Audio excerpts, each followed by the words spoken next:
Pas hasilnya dilihat, Alia yang punya HP kaget. Woi, kenapa muka gue gini? Kejadian itu bikin satu sekolah heboh dan jadi viral. Saya yakin di antara kalian masih ada yang disembunyiin. Kalian harus jujur, harus saling maafin.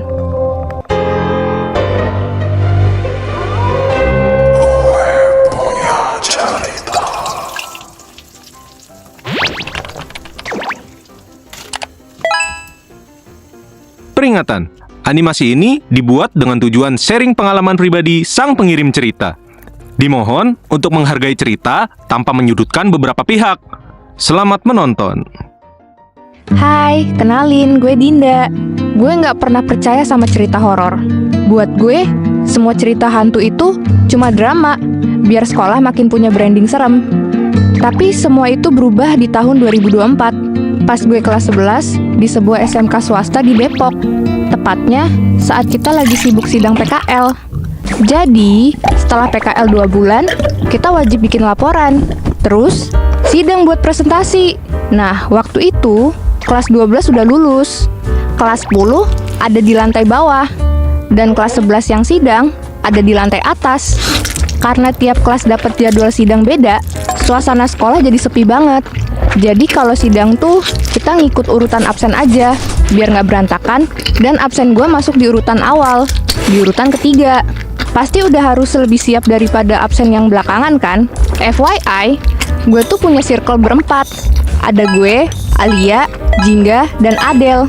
Adel ini beda kelas, karena dia anak multimedia. Terus, karena gue, Alia, dan Jingga masuk absensi awal, jadi pas udah selesai, kita bingung mau ngapain. Soalnya kan nggak boleh pulang kalau murid lain belum selesai semua. Karena ngeri ada pengumuman gitu. Terus nih, kita disediain satu kelas buat nunggu giliran sidang. Ya udah tuh, gue kesana. Dan gue main HP sampai ketiduran. Alia sama Jingga mah suka keluyuran muter-muter sekolah. Atau jajan lah. Pokoknya ada aja kegiatannya. Kagak bisa diem banget emang bocahnya. Nggak lama, mereka nyamperin gue dan pakai waktu gabutnya buat foto-foto sama temen lain di ruang kelas. Ya, gue kan tidur, jadi nggak ikutan foto-foto deh. Awalnya nggak ada yang aneh, sampai ada temen kita yang ikutan nimbrung. Namanya Kalista, ikutan masuk frame buat foto-foto. Pas hasilnya dilihat, Alia yang punya HP kaget. Mukanya Kalista berubah woy, mukanya jadi hitam gosong, tatapan matanya kosong. Dan mukanya bukan muka Kalista, tapi Alia diem aja, biar nggak rusuh. Terus teman-teman yang ada di foto itu ngepost di sosmed mereka masing-masing. Si Kalista belum lihat fotonya kan? Dia kaget pas mau nge-repost. Dia kaget, mukanya kok berubah. Dan dia histeris teriak-teriak. Woi, kenapa muka gue gini? Terus teman-teman gue bingung. Mereka langsung ngecek fotonya. Lah bener aja beda. Suasana langsung chaos dan makin kacau karena hari itu mendung.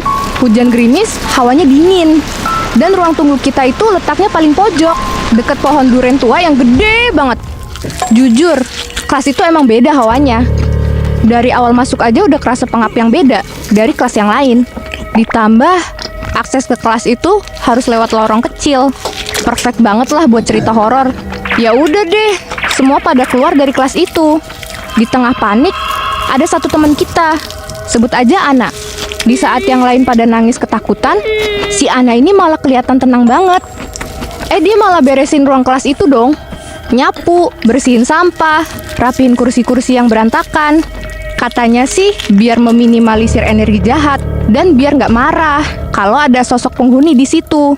Karena kita udah berisik pakai tempatnya. Kejadian itu bikin satu sekolah heboh dan jadi viral. Foto Kalista nyebar kemana-mana.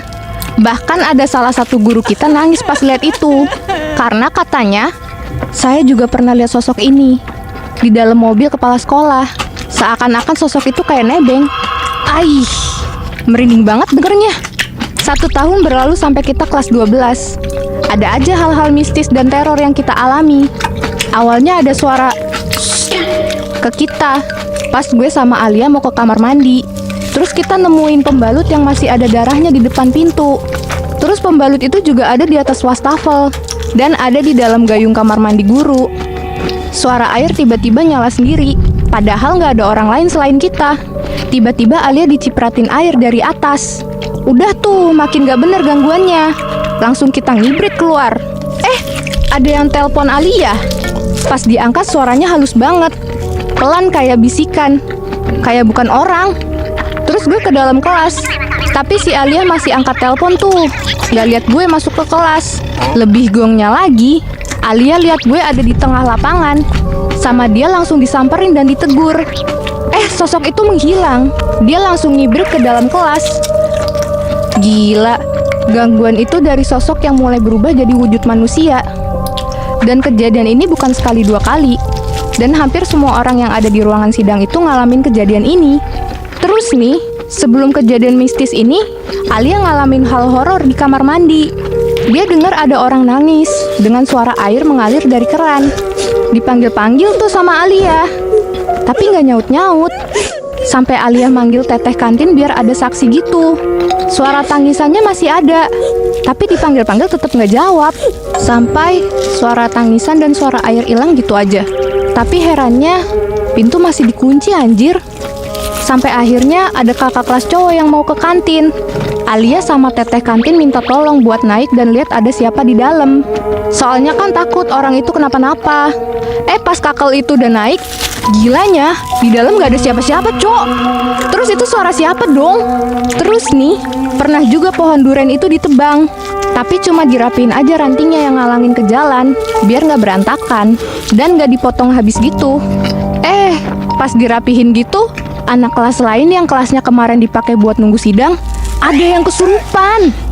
Suatu saat, kita kedatangan guru baru. Namanya Bu Santi. Bu Santi ini guru produktif kejuruan. Dan beliau ini spesial karena bisa ngerasain, bahkan melihat yang gak bisa dilihat orang. Dan sifat-sifat orang. Bahkan, apa yang dialamin muridnya bakalan kebaca sama beliau. Makanya, kadang kalau ada kejadian apapun itu, Bu Santi jadi tempat cerita anak kelas. Singkat cerita, Bu Santi cerita, beliau tuh selalu nyiapin baju yang mau dipakai pas besok ngajar. Pas udah selesai, beliau tidur dan dimimpiin sosok penunggu sekolah. Di dalam mimpinya, Bu Santi ditanya, besok kamu pakai baju kuning ya, buat ngajar di kelas perkantoran. FYI, sosok ini memang agak mengganggu murid-murid. Jadi Bu Santi bilang ke sosok itu, nama kamu siapa? Sosok itu bilang, aku Ana. Kita semua kaget denger cerita itu, karena Ana itu teman kita yang paling pemberani. Gimana enggak, di saat orang-orang ke musola atau ke lab, Ana selalu suka sendirian di kelas dalam keadaan lampu mati. Jadi, kayaknya sosok itu namain dirinya Ana, karena punya teman dengan nama yang sama di satu kelas yang sering kosong. Terus, pas keesokan harinya, pas Bu Santi ngajar, beliau ceritain kejadian mimpi tadi. Kita semua diminta untuk duduk lesehan, dan kita disuruh baca surat Yasin bareng-bareng buat kirimin doa ke sosok tersebut, agar tenang dan gak ngeganggu lagi. Pas doa berlangsung, banyak yang ngerasa punggungnya panas, lehernya pegel, bahkan ada yang nangis tanpa sadar. Gue gak hirauin hal itu, dan lanjut doa. Tapi gue notice, Bu Santi nulis sesuatu di kertas sambil merem. Surat itu isinya, saya yakin di antara kalian masih ada yang disembunyiin. Kalian harus jujur, harus saling maafin. Kita semua saling pelukan dan memaafkan. Pas momen itu, Bu Santi nunjuk ke kursi paling belakang. Kursi yang biasanya selalu kosong dan dipakai buat naruh buku tebel dan bekal-bekal. Beliau bilang, itu dia, di sana. Refleks kita semua teriak. Bu Santi nenangin kita semua. Pas keadaan kita udah sedikit tenang, gak lama Alia nangis. Dan satu teman lagi badannya kaku dan panas banget. Yang ternyata mereka kesurupan. Bener-bener kondisi udah chaos banget. Bu Santi coba berkomunikasi sama sosok itu. Dan katanya alasan sosok itu masuk ke badan Alia karena anak ini penasaran sama sosok tersebut. Terus kata Bu Santi, arwah Alia dibawa ke rumahnya yang ada di pohon duren di sekolah. Dan sosok tersebut nunjukin anaknya.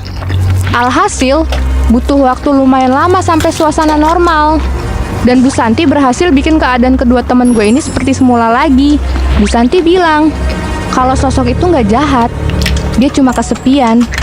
Dan dia suka sama anak kelas kita, karena Ana yang berani dan nggak takut sama ruangan itu.